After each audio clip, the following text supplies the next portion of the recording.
सङ्काशम् पीतनिर्मलवाससम् इन्द्रादिसुरमौलिष्टस्फुरन्माणिक्यदीप्तिभिः स्वाहा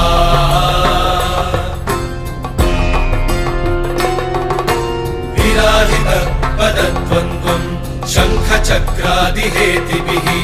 गरुत्मदा च विनयात् स्तूयमानम् मुदान्वितम् स्वाहा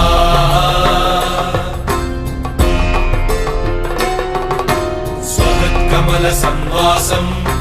कृत्वा तु कवचम् पठेत् नृसिंहो मे शिरः पातु लोकरक्षार्थसम्भवः स्वाहा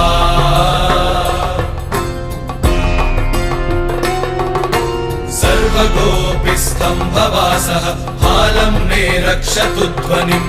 नृसिंहो मे दृशौ पातु